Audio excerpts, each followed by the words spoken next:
This is a very ambitious movie in terms of its structures. There's three different marriages that are being examined. Kind of reminded me of Hannah and her sisters a bit, the Woody Hmm. Allen movie. What about this project really grabbed your interest?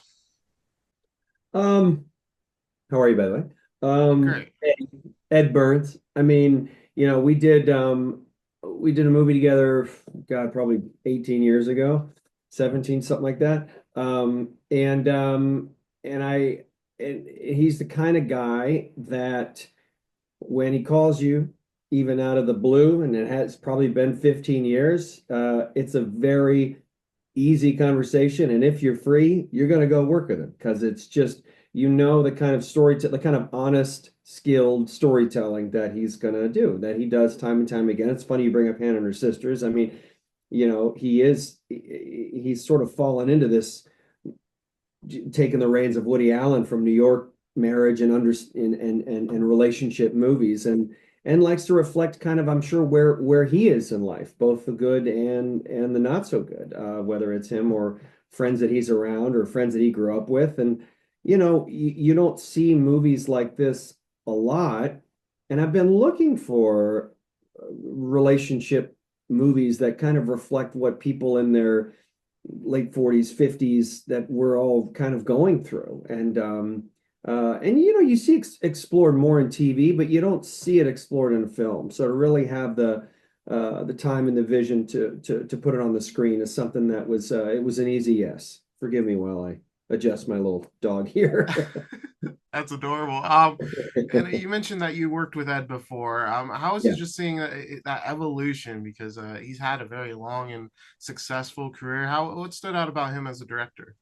I mean, his ease and his skill and his comfort. He's both skilled and not precious. It's not like he's flying through things going, I don't know, man, move on. It's, I got it. We're good. Like he, he, he's so, he puts together a team of people and from the top down. I mean, Aaron Lubin, his producing part, all his DP, all the people that he's worked with that I worked with 100 years ago. I mean, he's got his group of people, and it's a very, very fluid process. So that you come in and you got some ideas, and he guides you a few ways, and you're kind of in and out. It's a very he lets you explore it, lets you swing a big stick and reins you in when he needs to, but it's not it's both a very he knows what he wants, but it's never forced on you. It's the best kind of directing where you can kind of let you explore it. What do you want to try? Go for it. Okay, maybe guide you this way. So there's an ease and a comfort, both as a human and as a filmmaker, that makes it a really enjoyable process, and certainly for people that have been around, and it's refreshing. So it's a very both pressure free and precious free environment, which is always great to do. Yeah, one aspect of the film that I found refreshing was that all of the characters are very flawed individuals. They're very human. Yeah, In your character, he can be a dick. So yeah, what he's was the not good. process of making that character realistic and not veering off into one note territory? But in real life, people can be dicks. So how is it kind of finding that balance? Yeah, I mean, it was that's different for me. I've played bad guys, but usually when you play like a bad guy, it's he's so bad on the page that it's almost easier to go, you know what, I can play him the other way because you're gonna see that terrible side regardless. If it's terrible by action or so he's a murderer or something. But with this, I the he's not a good guy, and or he's certainly not a good guy at this time of his life. And that's what attracted me to it. Eddie had said, "Do what do you want to play?" And I said, meaning which role?" And I said, "I'd like to play him. I don't Scott. I don't get to play kind of the alcoholic a-hole very much." And it, you're right. Some people are just dicks. I mean, they just are.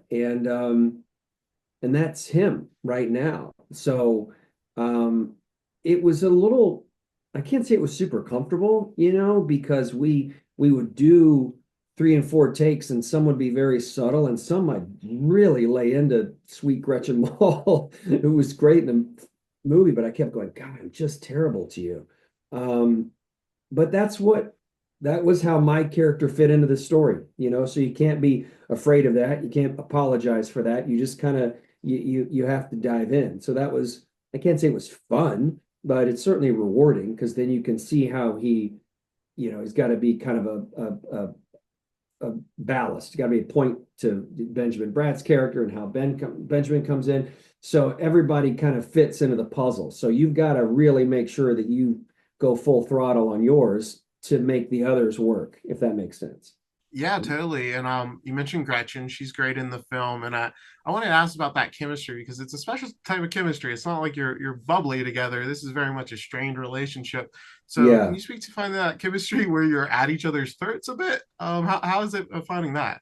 Yeah, well, she's so nice. I mean, it's very, but that's also there's a safety in that, when someone gets along, when you guys get along. We're also, I think, part of the when you go into an Ed Burns movie, right? Eddie gets people together. If you get along with him, which 99% of the people in the world will, everybody's kind of circling him. He's really the North Star for us, or the sun, like whatever, what metaphor you want to use. So his energy dictates how we all are on set. He's so easy and comfortable that you want to be easy and comfortable. And it actually that allows you to, when you've got a scene where you're really at somebody's throat, to go full throttle because there's never a discomfort. Once you yell cut, you're really good friends and all having a great time together. So that actually helps, I think it would be hard to be really mean and rude in a set that's really tense because you kind of don't know where it ends. But these sets are super fun and rewarding, and you're also dealing with people that have been. You look at the cast. I mean, there's hundreds and hundreds and hundreds of movies between all of us. So that's you're dealing with a bunch of pros. So we come in there to work and have a good time. And when you have that safety, then you can actually let loose. And if it's let loose in a in an angry and violent way, then almost that's a lot easier when it's a comfortable set, if that makes sense. That Yeah. does make sense. The process paid off there, and I wanted to ask you. It's the 20th anniversary for Hard Candy. I thought that was a really great movie. I really enjoyed it. How do you kind of look back on that film? You and Elliot just had so many great scenes in that. Yeah. Yeah. There was a time during COVID when people were doing all these like for charity, like script read-throughs, like Zoom reads of Yeah, movies. And we got approached to do one, and then it fizzled. And I always remember that because I I haven't I don't think I've looked at a frame of that movie and certainly thought about it other than fans or something saying, hey, love that movie. Usually my go-to is someone says, I love that movie. And I go, well, it says quite a lot about you. Um, but yeah, we shot the movie in what, 18, 19 days. I mean, it was really like this crazy exercise. I'm super proud of the movie still. I think the movie holds up even in the tech land of a lot of movies from that era just kind of dissipate with an iPhone. And that holds up. And I'm super proud of all our performances. And yeah, I love that movie. Excuse me a second. Get out of here, guy. Um, I can't believe it's been 20 years. That's crazy. yeah. And Wow. my last question for you. I really enjoyed your directorial debut, which was Insidious: The Red Door. Thank you. And that's a horror movie, but the family drama aspect was also like very surprisingly strong. I remember really enjoying that part of it, which is sort of what we see in Miller's and Marriage as well. But are you looking to do more directing going forward? Yeah. Yeah, I'm looking at a couple things that I've been um fortunate to have a few things thrown my way, but haven't really found uh the right film yet. And then there's a couple that are sort of the outside of that genre that I'm pushing uphill for me to to direct and shepherd from just inception, I guess. So that's exciting to do. So yeah, I spend most of my day thinking about what I'm going to direct next. It's a true Uh, story. awesome. I can't wait Yeah, to see it when it comes together. Patrick, congrats on thanks. Millers and Marriage, and thank you so much for your time today. Thanks, man. Good to see you.